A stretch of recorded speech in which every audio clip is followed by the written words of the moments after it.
also wanted to tell you about some books that have just come out. This is a really great book called Designed with Care. It's a whole lot of different authors talking about trauma-informed design and trauma-informed content design.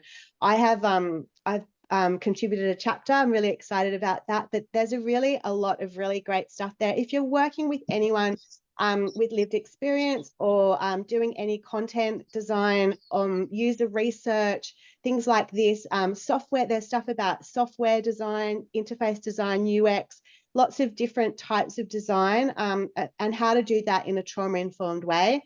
And here's another book called Foundations of Systems Sensing.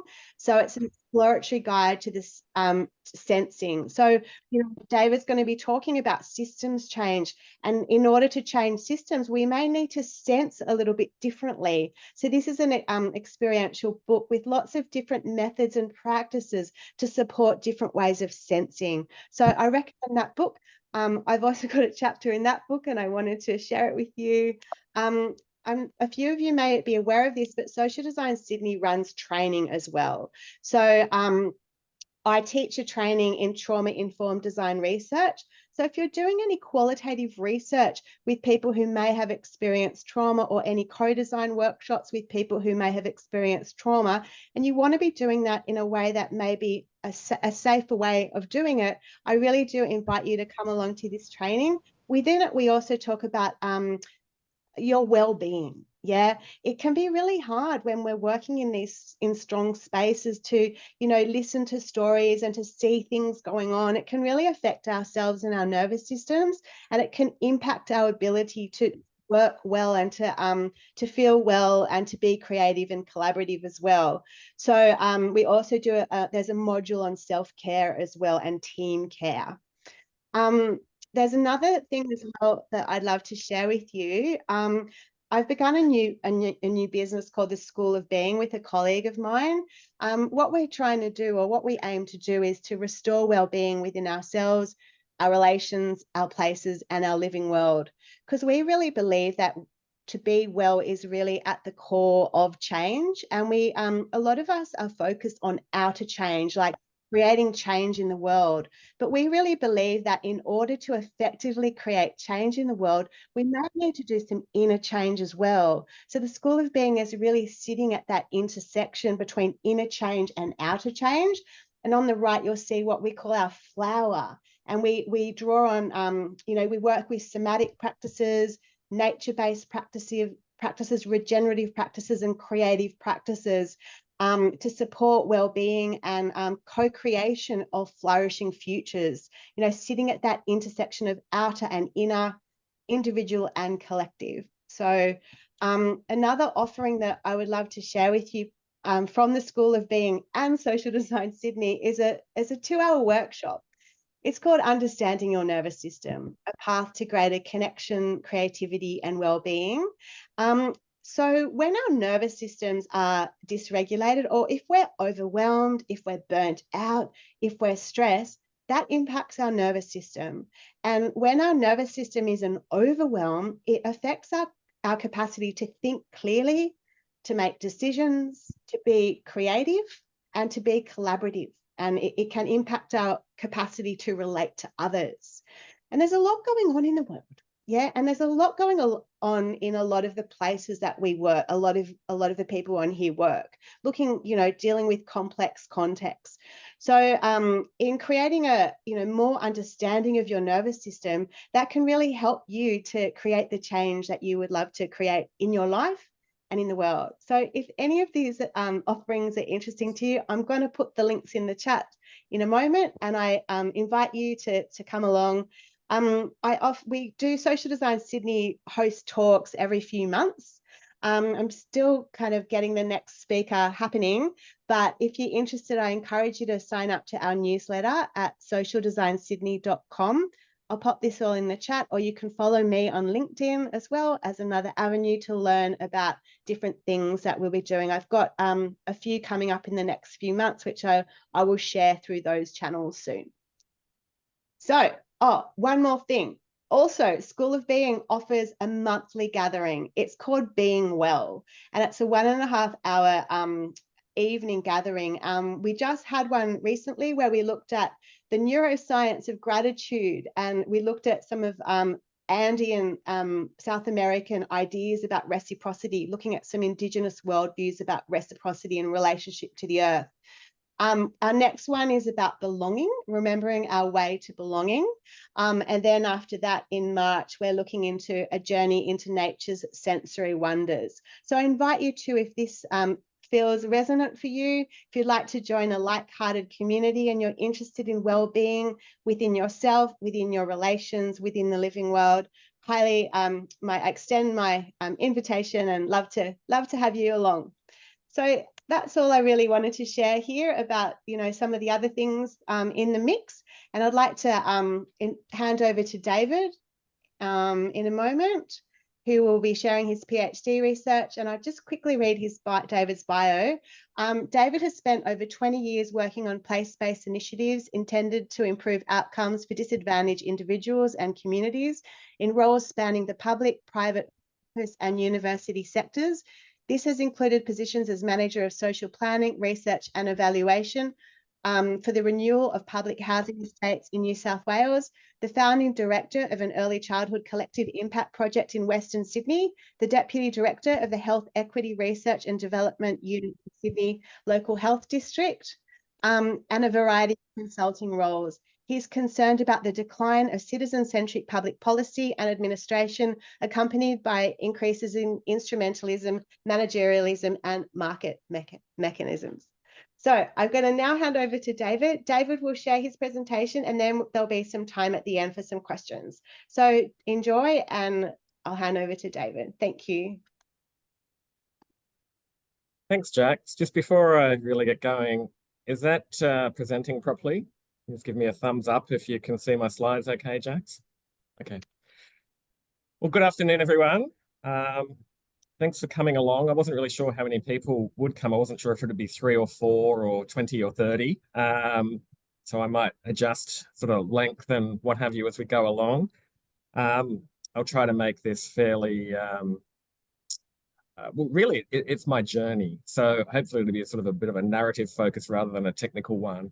But if anyone has any interest, any questions, please email me afterwards. Always love to talk about this stuff. Well, just waiting for my computer to kick in. There we go. So just to begin by acknowledging that I'm on Gadigal land in Redfern today. Acknowledge that this land was never ceded, and I'm in Redfern. I can see Waterloo, the site where my research took place, just down the road.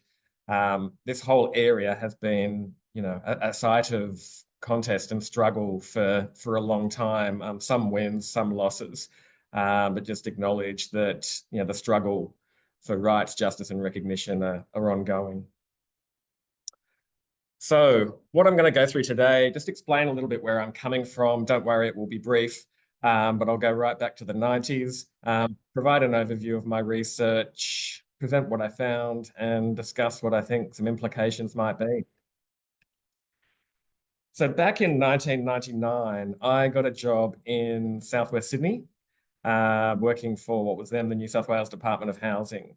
It involved doing, not doing directly, but managing some community development contracts, some learning and employment initiatives, and I did some research and data work about the 5 estates, public housing estates that were in Southwest Sydney. And one of the locations I worked with particularly sort of intensively was Minto. You may have seen Minto in the media in the past. One of those public housing areas that's shown up in the news for crime, for teenage pregnancy, for all those sorts of things that the media love to jump on.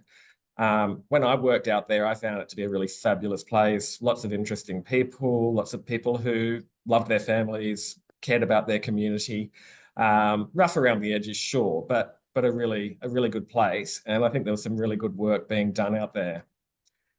In about 2001, I sort of came across the news that there was a plan to redevelop the Minto public housing estate, which I found pretty outrageous because I'd been working with people talking about how we were partners and we were building a community together and all that sort of language, and then heard there was a sort of secret plan to redevelop, essentially to bulldoze the whole thing.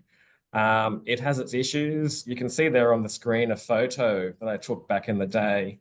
That's of the front of houses. They were built on this weird Radburn sort of design where they faced common green areas, and the street looked onto what was essentially the backyard, and you had corrugated iron and all sorts of things.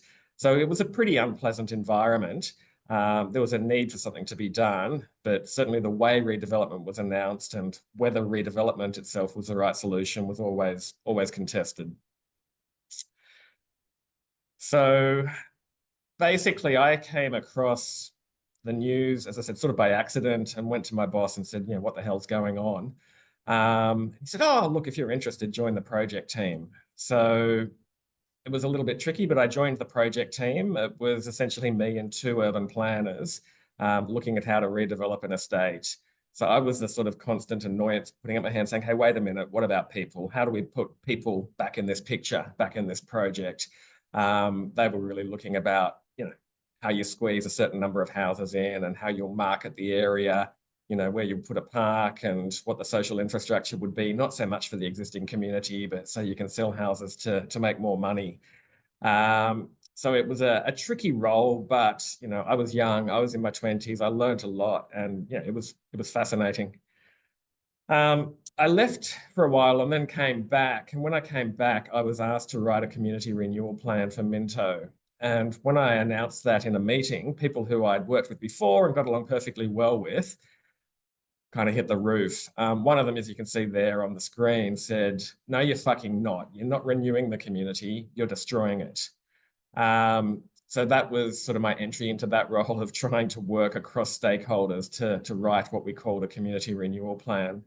It was probably quite a handy start, in fact, because that was set in front of my executive director, who then sort of gave me a fair bit of leeway in terms of the way that I wanted to run the project. So we created this sort of project, this thing called Working Together in Minto, where we tried to be a sort of a go-between between the project and the community. So we weren't there to advocate for the redevelopment project, although we did work in government. So we tried to play this facilitative role of saying, okay, what does the community want? And what do we need to ask for from the agency running the project? So we developed a whole structure for working collaboratively, had lots of resident engagement. We had a local funding program, so it wasn't just government doing what it wanted to do, but we had local service providers getting pretty substantial sums of money to run projects in the local community.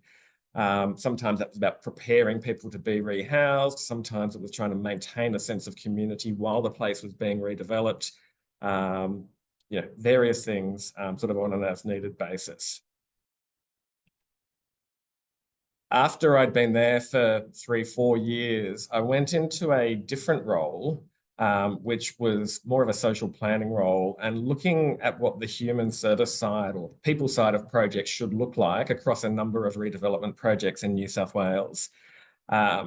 So it was much more a desk role. It was about research and evaluation, and it was about conceptual and project frameworks.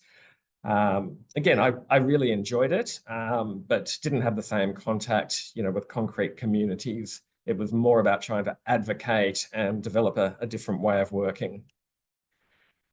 While I was doing that, it became clear to me, that the reason I was always having such a challenge with the social planning side of these projects is that my work started so late. So when the government wanted to redevelop an estate, there'd be no announcement, it would all be sort of quite confidential. Someone would do some sort of scoping. Okay, what does the site look like? What do we think we can do here? How much money do we need? How much money will we make? How many people have we got to move around? Does it look like the project might work? So you get through that phase of sort of scoping, you do the feasibility analysis, you get through that phase, you do a business case, which is, really getting into the more detailed budget side of things. So that could take a couple of years. And by the time people get through that and people say, okay, we've got a project, there's some kind of endorsement within government, we need to develop a master plan. And then me and my colleague, okay, David, come in, we'd like some social planning. And I always felt like my hands were tied behind my back because, the nature of the projects, their funding arrangements, everything was relatively fixed. So it did feel a little bit like we were just, making these very planning and very finance-oriented projects a bit more human. But I also sort of worried that perhaps we were propping up projects that had not been planned well enough and perhaps were not the right projects. One day I was at a meeting, literally top floor of a big accounting firm in the city, and we were having a discussion about a particular site, and had essentially planners, lawyers, and accountants talking about how to structure a public-private partnership deal.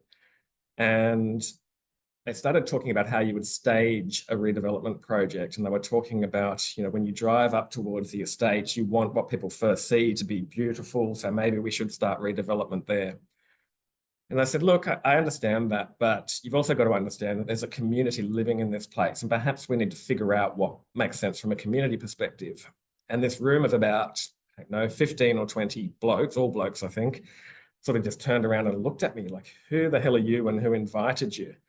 So, I very much sort of got the message, you don't get to have a say in these meetings. This is the big boys table.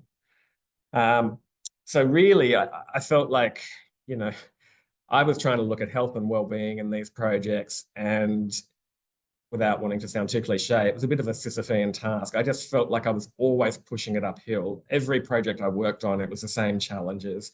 And, eventually I got over that. And this was sort of my little take, a little bit Trumpian. I felt like really what I was doing inadvertently, it might just be putting lipstick on a pig. So move on. And there's a big break where I did other things. But 2018, 2019, I worked for UNSW, but based in Sydney Local Health District. And I was asked to conduct a health impact assessment on the redevelopment of the Waterloo estate. We put together a steering committee. It had government on it, Land and Housing Corporation. It had local organisations. It had residents, Sydney Local Health District, and the university. The scope broadly, so we want to write a series of reports. We were trying to react to that situation you often find yourself in, where someone writes an impact assessment at the beginning of a project and it's forgotten about, a year later. We thought, what if we do a series of impact assessments over time that are matching it to the cycle of a redevelopment project? So when people are told they're going to be rehoused, we'll do research related to that. When there's demolition going on, we'll look at impacts associated with that. So trying to do something a little bit different and a little bit more responsive than the way these sorts of things are usually done. But we agreed that where we would start was with the stress and anxiety that's caused when a project's announced. And then there's always sort of shifting timeframes and confused information that goes to the community. And we thought, okay, let's do an impact assessment on that. What is going on? What's likely to go on? And what can we do about it? So long story short, we created a health impact assessment. It was essentially desktop for various reasons I won't go into now, but can later. We got to the point where we had a draft report. Sorry, I will backtrack these slightly out of order here. In creating that report, I had gone to the Land and Housing Corporation and said, when I worked in the organisation a few years back, we had these research reports. Do you mind if I use them for our health impact assessment? The staff I was talking to had no knowledge of them and said, absolutely not. You can't use these under any circumstances. You don't work here anymore and you're not entitled to have the reports, which was a little bit red flag to a bull. This wasn't confidential research. Peak Bodies and other people had received it when it was conducted. This was just, a government agency really determined to not let anything get in the way of its project. So we completed the health impact assessment report, and Land and Housing Corporation started jumping up and down and asking for modifications. As I mentioned earlier, they'd been part of the steering committee for a year. They knew exactly what we were doing. They'd seen, various findings and things along the way, but when it came time to actually finalise the report, they kept raising objections. And essentially what happened in the end was the secretary responsible for the Land and Housing Corporation went to the health secretary, who sits above Sydney Local Health District, and said, kill this project. We don't want there to be any sense that there might be negative impacts associated with a redevelopment project, which is, of course, ludicrous. Private developers acknowledge that there are impacts, but at this point in time, the particular executive team and what have you, we were really dismissed as having any relevance, and we were told we couldn't release our report. So then I thought, well, I'll slip into, I tried working in Land and Housing Corporation, and I sort of ran out of steam there. I've tried working with Sydney Local Health District and trying to influence things from that angle. That didn't work. If I do PhD research, then I can do my own thing and do whatever I want. So that was a very long sort of 20 years into me starting a PhD. Just very briefly, this is a caption from a video, but for me, the PhD journey wasn't, I've found a gap in the literature I really want to explore, or I really want to have, doctor in front of my name. It was, I want to understand all this stuff that I've been trying to work on for 2 decades. So my aim was to try and understand why health, wellbeing and equity are not being prioritised in the redevelopment of social housing estates, and explore how that might be addressed. And I'll come back to this. I kind of had an inkling that similar things were going on really all over government. I was sort of quite influenced by some work on parrhesia, which broadly speaking is sort of a compulsion to tell the truth. You've got a more technical definition there on the screen, but that's it. And that's, I guess, what I felt like. I don't particularly like attention. I don't particularly want to be, arguing and advocating in public. It's just not me. But I was really pissed off about everything that happened, and I thought I really want to dig in and tell the truth. As I started to do the more sort of academic side of the work, I came across this distinction that I quite liked: 4 different forms of scholarship. A scholarship of discovery, which is what sort of the traditional pure university research tends to be about. A scholarship of integration, putting things together, putting disciplines together. Scholarship of application, and a scholarship of teaching. And I thought, yeah, out of those, what I'm really interested in is a scholarship of application. So redevelopment of the Waterloo estate, the case study, just a couple of specific details for a minute. The portion of the estate that was to be redeveloped wasn't the whole thing. That changed over time. But it was 750 homes that were going to be redeveloped into 3,000 new homes. So 100% social housing to about, 33% social and affordable housing. These numbers have changed in different iterations of the project, but this is where my journey started. I tried lots of different things for ways into understanding what might be going on in the project, but eventually someone introduced me to this concept of boundary judgments. Decisions about what is and is not included or prioritised in a policy or program. And I thought that's what I've been struggling with. In the early stages of these projects when they're planned, the human considerations are just not within the boundaries. They're excluded. And boundary judgments that are being made around purpose, objectives, outcomes, who has influence, all those sorts of boundary judgments are being made by a sort of subset of bureaucrats within housing. So I wanted to engage in boundary critique, that critical consideration of how things are defined, how they're formed, who puts boundaries where. I won't labour this, but just to flag it, the particular sort of technical method that I was using was called critical systems heuristics, which has 12 key boundaries that you can examine a policy or a project through. Excuse me. So I wanted to understand for Waterloo, who benefits, what's the purpose, what are the measures that are used, who's an expert, etc. And the way that this is intended to be used is that you ask what's actually going on in practice and how things should be. So you're bringing in a moral or ethical perspective to think about how people should be treated in a redevelopment project and comparing that to how they are. I put it into a framework that I won't bother you with. I added a couple of things to the framework. I'll just skip through these quickly.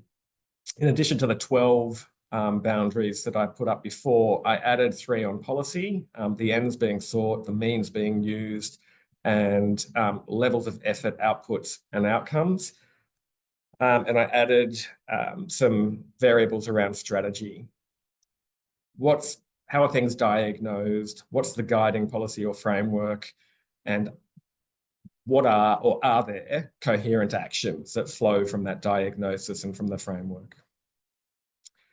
So basically, I wanted to look at a bunch of policy documents and project documents using that, and as well as interviewing people.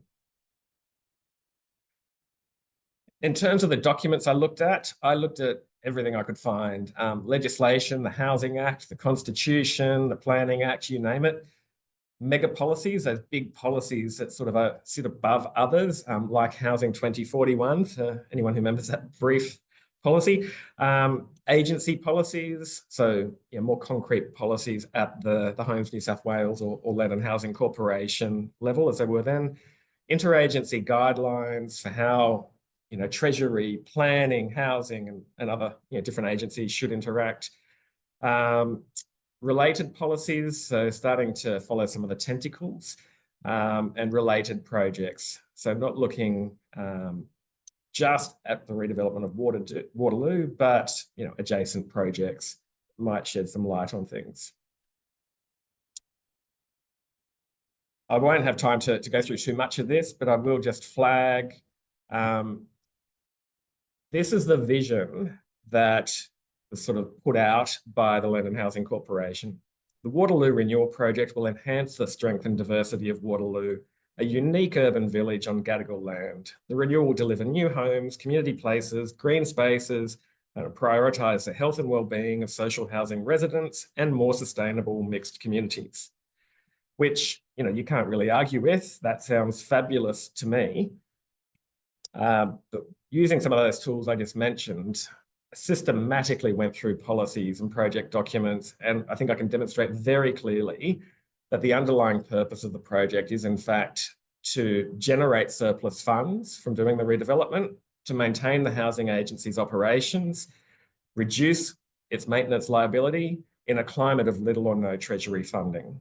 So basically the state of play, aside from some recent budget injections, which are short-term, the Land and Housing Corporation is set up as a self-funding organisation.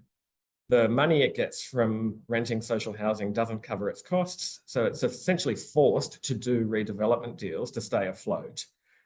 So that's a pretty big contrast to that vision that we just looked at. So 2 possible conclusions for me.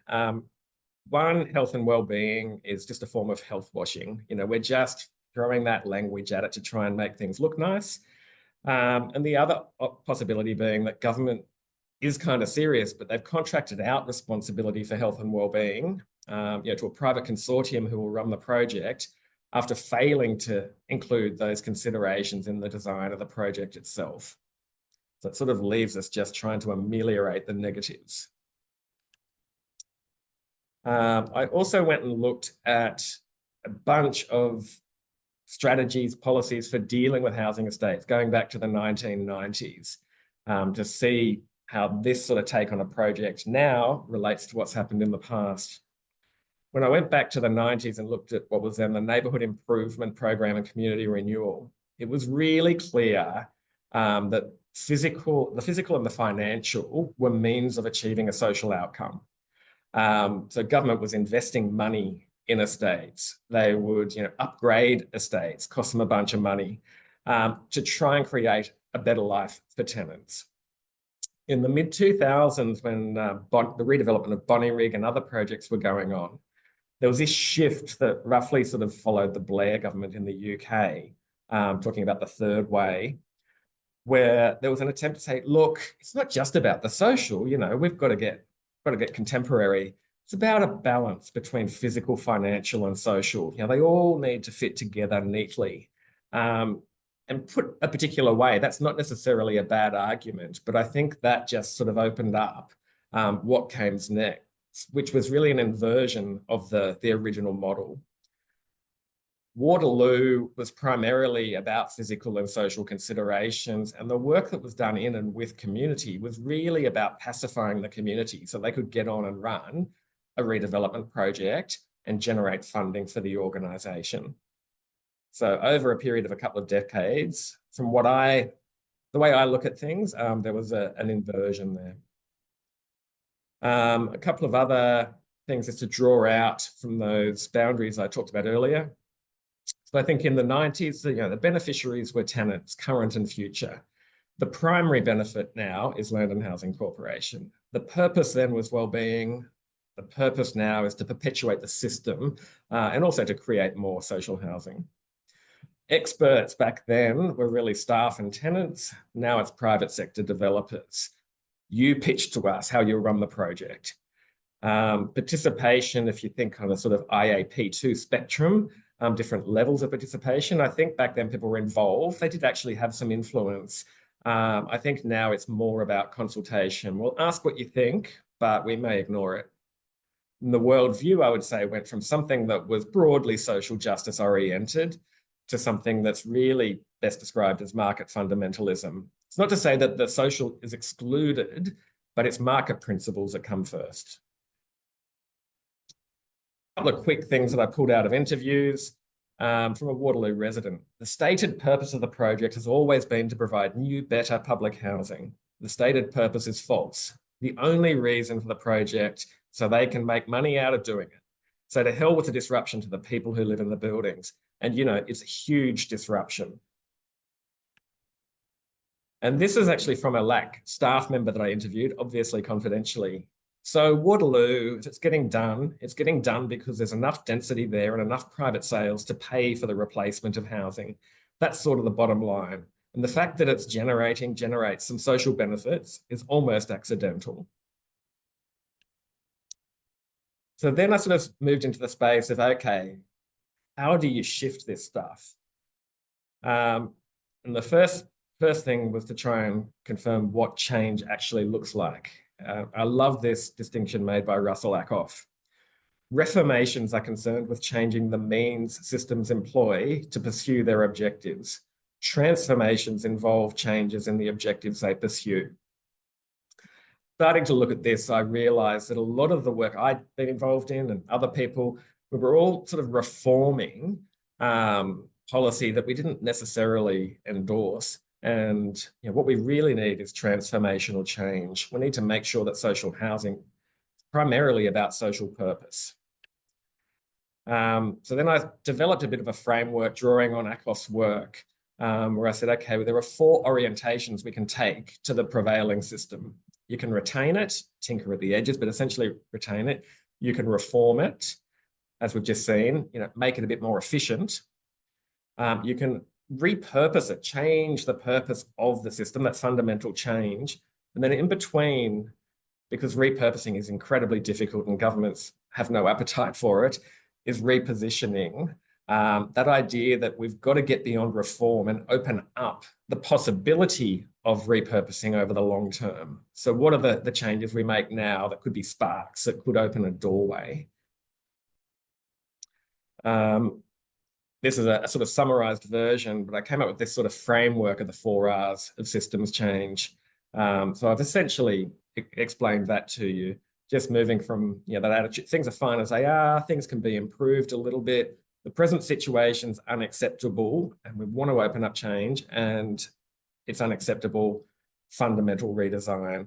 I think, the sort of work I'm talking about, repositioning is a place to be, repurpose, people sort of laugh at you, you're mad, and reform is just not enough. Just to show you very quickly, I reviewed a lot of stakeholder submissions on the proposal to redevelop the estate and used that some of those distinctions to try and understand what people were advocating for. And then I compared that to what people said they wanted in interviews. So when I interviewed people, asking them what the purpose of the project should be, who should have influence, what worldview should predominate, most of their responses, you can see in the sort of blue color, were in the reposition, repurpose sort of aim. When I went then and looked at the submissions they wrote, most of them were reform oriented. So you can see 86% of the recommendations people were making, and I looked at 96 of them, 86% of recommendations were people were making in response to the plans for Waterloo were about reform. And I don't think that's their fault. I think that's because government's obviously very good at saying, hey, we really want your views within this limited scope. So they essentially try not to let people get to issues of project purpose. They don't want to open up a repositioning of policy or project. They like it when you're advocating reform and they can just say yes or no, depending on what suits them. But really interesting distinction, I think, between what people write in submissions and what they want to see happen. And there it is, just in a graph. From 70% repurpose, reposition to 14%. It's quite a shift. I just sort of threw this in because I quite like it. John Berger, we only see what we look at. To look is an act of choice. I think this helps us to start to understand what goes on for people working in government, because I don't actually think they're evil. I used to work there. I knew them as colleagues. But I think people only see what they look at. If your job is to redevelop a social housing estate and the primary objectives are around number of dwellings and money, that's what you look at, that's what you do. So we need to think about how we shift that and help people to look more broadly. Love this quote too. The reasonable person adapts himself to the world. The unreasonable one persists in trying to adapt the world to themselves. Therefore, all progress depends on the unreasonable person. I think often what I was doing in government was I was trying to be the reasonable person. Don't stir things up too much. Don't get shut out of the meeting. But actually, what we need is unreasonable people who just say, no, what we're doing isn't good enough.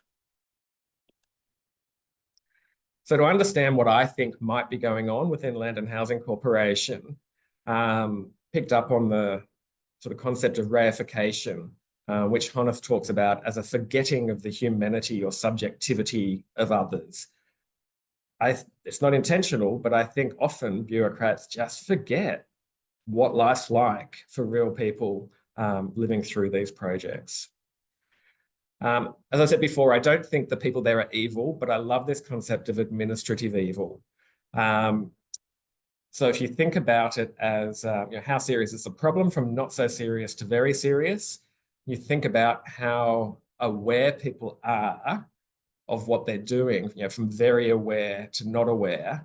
This bottom quadrant, you're dealing with really serious issues that really affect people's lives, but they're not really aware of that. It's not like they're going out and committing crime against people. They're doing things that might actually have a comparable impact on their lives, but they're not really aware of it. So that sort of dehumanization, reification, unintentional, I would refer to now as administrative evil. So yeah, a couple of obvious examples. I have a responsibility to my employer, so somehow that overrides my consideration of people's humanity. I'm just doing my job. Then I started to think about, okay, when I started this, there's been a change of government. What's going on now? The New South Wales Minister for Housing said this leading up to the election. Well, actually, let me check when it was. I think the interest that the Labor government has shown in delivering social and affordable housing is an incredibly refreshing change from the approach of the previous government, which didn't even have a housing minister in the cabinet and showed no interest. I'm not sure that's literally true. The cabinet bit might be, but yeah, in terms of what's actually changed, I'm less sure. So again, don't worry about the details, but I adapted that framework from earlier and those 18 boundaries or variables and said, okay, let's articulate what ought to be, describe what is, and then whether we need to retain, reform, reposition, or repurpose what is. And I went through and looked, okay, so the coalition government, beneficiaries, it was Land and Housing Corporation and the New South Wales government. When Labor got in and started to tinker with the project, they retained that, but they did increase affordable housing on site. Transformational change would be, really focusing on social housing applicants and tenants, first and foremost.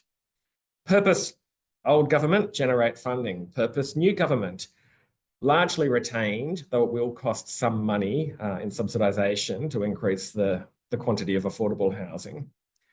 Outputs, essentially it was about dollars and dwellings, it still is. Who's the decision maker? So the minister and LAC before, it still is, but instead of LAC, the Land and Housing Corporation, we have Homes New South Wales, which combines the human service staff and the planning or project staff. So there may be some hope that things will improve through that. But, it doesn't actually change the staff. It changes the structure of the organisation. So we'll see. Cultural change might take longer. Everything else was basically retained. And this idea of policy settings, where you set the dial, they went from a roughly 70-30 social mix to 50-50. So that's a substantial change, though I'd question whether it's for the right reasons. So formation of Homes New South Wales. Homes New South Wales brings maintenance, tenant services and homelessness support all under one roof, making it easier to get the help you need. It's just the obvious point. Machinery of government changes don't equal new policy coherence, cultural change, or addressing administrative evil in and of themselves. I'll just skip through here so we've got some time for questions. So I think big question for me, what happens when you increase funding for temporary accommodation, increase social and affordable housing to 50% in redevelopment sites, and ban the sale of homes to raise funds without substantially increasing funding? You run the social housing portfolio down. Now, the Labor government in the last budget announced billions for new social housing supply. And of course, that is super welcome. But they didn't actually announce new money to provide client services, to provide support to people who are going through redevelopment. And once that new stock is built, it needs to be maintained. So if that money is expended over, say, 4 years, in 4 years' time, the agency still needs to be redeveloping stock to raise funds to manage its portfolio and to take care of its tenants. So I just don't think that the Labor government has fundamentally changed the system. I don't think it's been transformative change, despite the arguments to the contrary. I think they're reforming what's already there, and it's not enough. What can be done? Quick quote from Lewis Carroll. Would you tell me, please, which way I ought to go from here? Well, that depends a good deal on where you want to go. I don't much care. Then it doesn't matter which way you go. I think we all need to help government articulate a different purpose for social housing. And this is the same in health and education and elsewhere. Because if we don't shift the purpose, it doesn't really matter what we do. We reform, but we go round in circles. Every government has a new announcement, a new program, but we're not fundamentally changing the way policy and our systems work. I latched onto this again from Russell Ackoff, this idea of idealized design. It's a little bit similar to backcasting, for people who know that sort of method. The idea that you don't start with where you're at and think, how do I reform? You think, what should social housing actually look like? Let's start there and work backwards. And Russell Ackoff, he was an academic, but he was also a consultant. He did lots of work with companies in particular, but also with human service organisations and government agencies doing this sort of work. So what I see as having potential for the future is articulating what we want boundaries to look like and then working backwards through how you achieve that change over time. That's the challenge for me. So that human service or human systems coherence framework I showed you earlier, I hope will support stakeholders to critically examine what's going on in policy and projects, assess coherence between different policies and projects, identify what, the end goal, the design goal should be, advocate change, and then take action to achieve it. I did this in my PhD research, I did look at a couple of other areas of government just to see if the same sort of thing holds. In summary, I thought this was hilarious and also really, really depressing and scary when it came out, the Royal Commission into Robo-Debt. Recommendation number 1, Services Australia design its policies and processes with a primary emphasis on the recipient it is meant to serve. Now that's really good, but imagine needing that. Like, why should a government agency need to be told as recommendation number 1, they should do things for their clients? I mean, yeah, the fact that we moved away from that is just absurd. CSIRO, I read this in the Saturday paper. It was the former CEO being asked what the fundamental sort of priority is, who the CSIRO serves. And he said, number 1, it's industry. Number 2, it's the Commonwealth. And then number 3, it's society. Now, I would have thought that that's exactly reversed. It's all well and good for the CSIRO to help industry, but surely that's for a greater good, that being society. Somehow we just seem in so many places to have lost our way. And I'll skip this.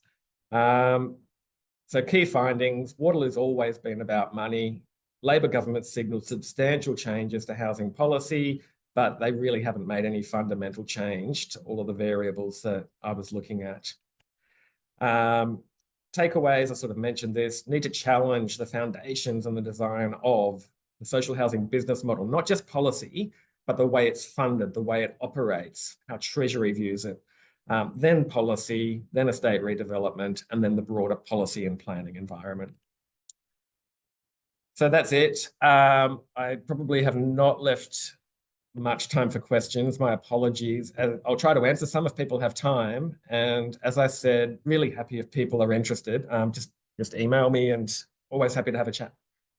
Thank you so much, David. I love everyone to give David some jazz hands or claps in your muted zones. We do have 5 minutes, so if anyone wanted to pop some questions in the chat, maybe David could address an overview to address some of those. This will be also popped on YouTube. So if you're not, you can subscribe to the YouTube channel here, but I will also send a message with the video link there. And maybe, David, if you'd love to put your email address in the chat, that may be a good option. So I invite anybody, if anyone would have any questions, we have 5 minutes left. Yeah.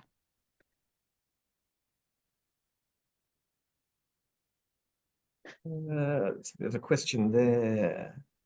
How might the newly formed Homes New South Wales provide administrative benevolence, particularly towards potential increase of social housing stock and increasing visibility of social housing residents? I'm not sure if that was a question for me.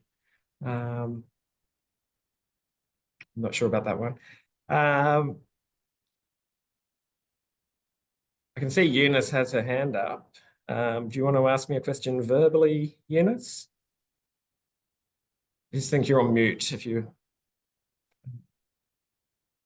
Well, thank you, David, and very nice to see so many people on this webinar listening to you.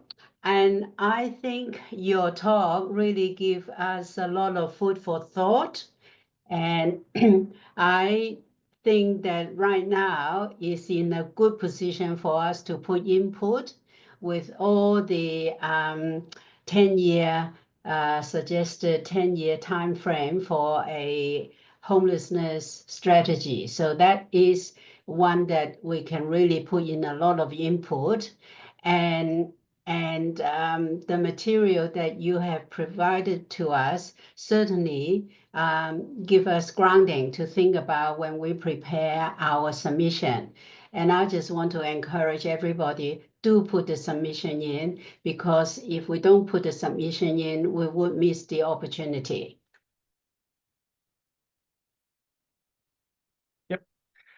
Thank you, Eunice. Good point as always. Oh, thank you.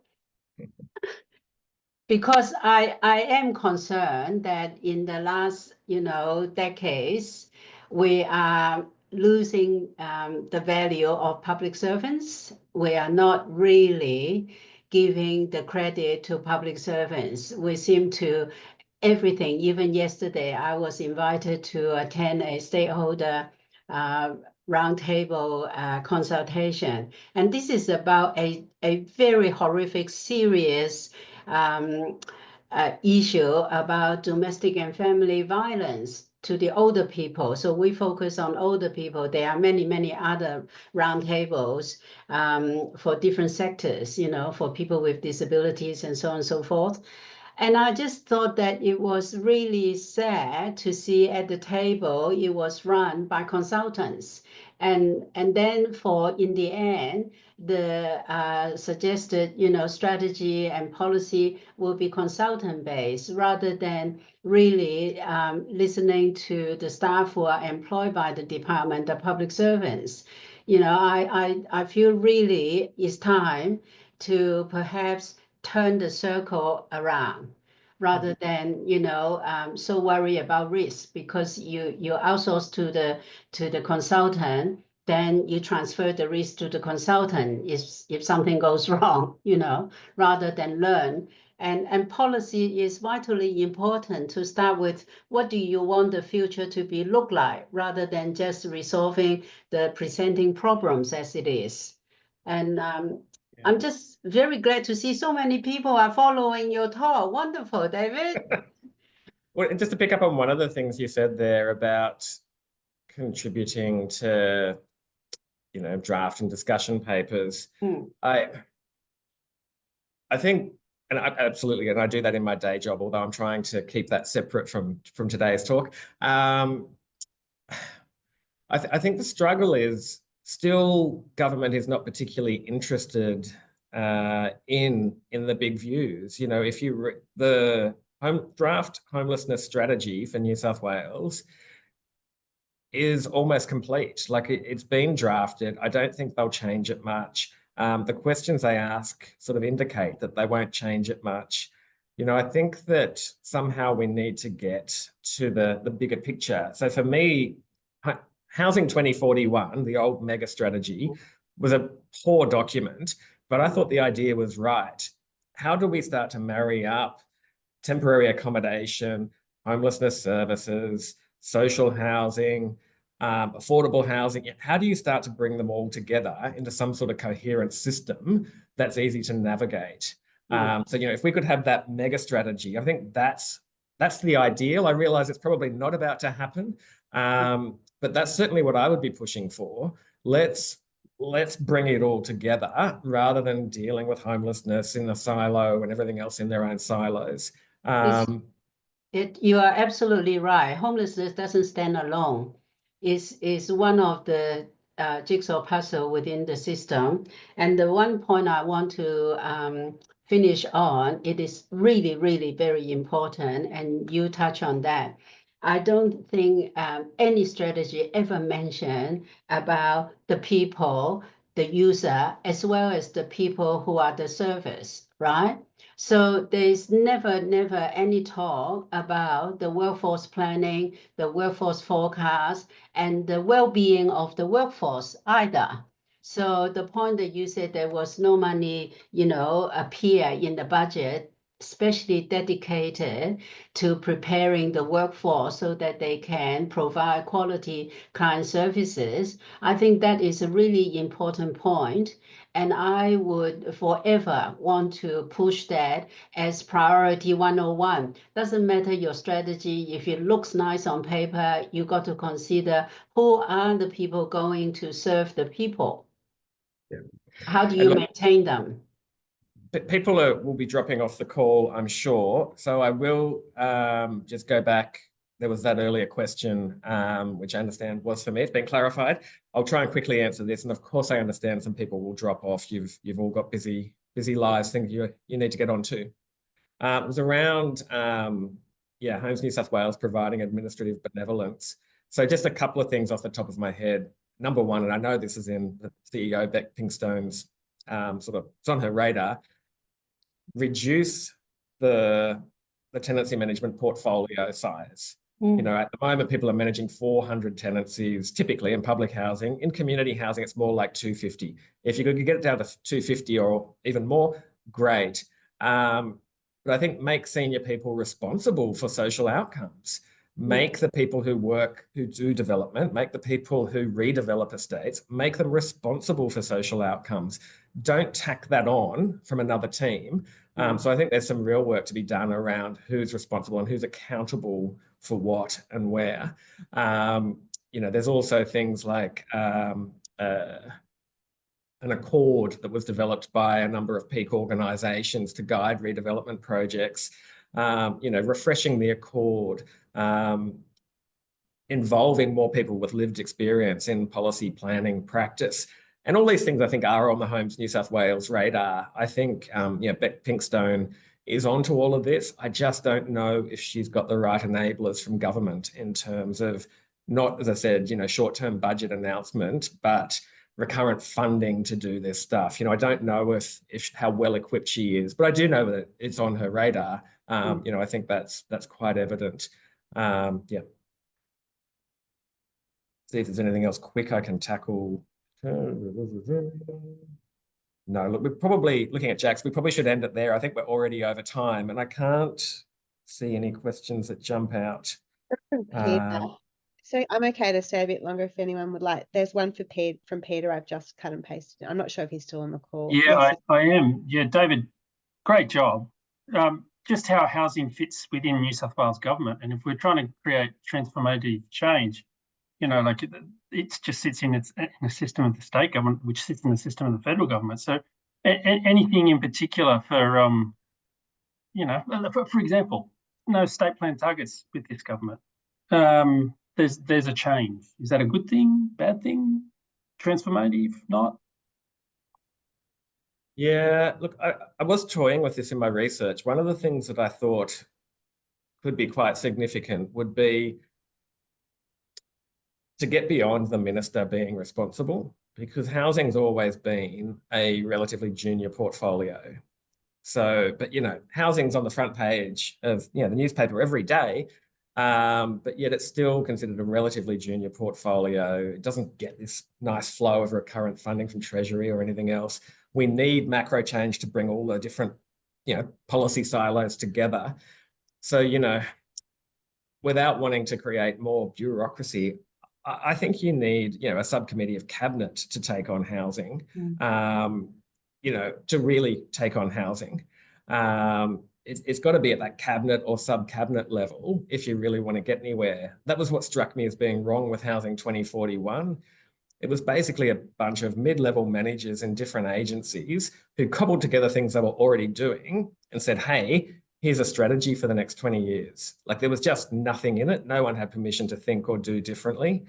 I think, you know, you need planning, housing, working with, you know, other agencies, and you need that coming from the top. Otherwise, I just don't see how you don't keep spinning round and round. That, and we need a constant flow of funding, whether that's state or federal or the responsibility of both.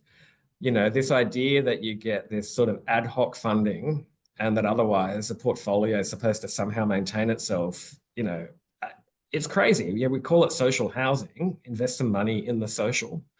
Right. Great job.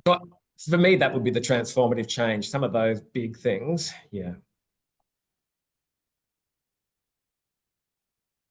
All right. Well, thank you so much, David. Really great to hear about your work. And yeah, we'll be sharing this in other places. So if anyone would love to share David's work or this video with other people, you will have the link really soon. So thanks everyone for coming, and hope to see you again at another Social Science Sydney event. And thanks, David. Thanks everyone. Really appreciate you showing up. Cool.